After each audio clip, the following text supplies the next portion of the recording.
This is one thing that you should really make sure never happens to your car. When the motor gets too hot, it might deform, which ends up leading to a head gasket leak. In the long run, if you leave it like this, it can lead to what we call in German a Totalschaden, basically a full-on broken motor. So we had this happen to this BMW Z3 that you see us working on. So the only logical thing for us was to open up the motor and change the head gasket. René knows a little bit more about cars than I do. I basically don't know shit, but even he was a little bit overwhelmed. So we got another friend of us to help us. He's done this before, he's worked on motors, so he does know his stuff, luckily. And here's what we did. First, taking off the cover of the motor block. Then we had to secure the chain because the chain is timed, and if you mess with the timings, you have to reset it and everything, and we didn't want to do that. So we just put some zip ties on it, easy peasy. Then we had to take off the top of the motor block. In between, we had some leakage, basically, yeah, this.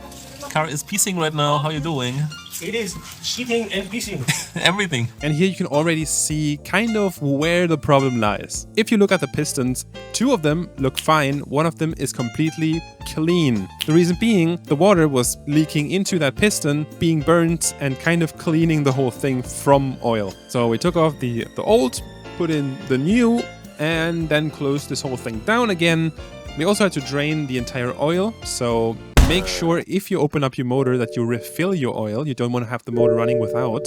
And well, the motor did run, but there was something else coming up that we did not expect. That would be a little bit too much for this video though, so I'm going to tell you in the next one.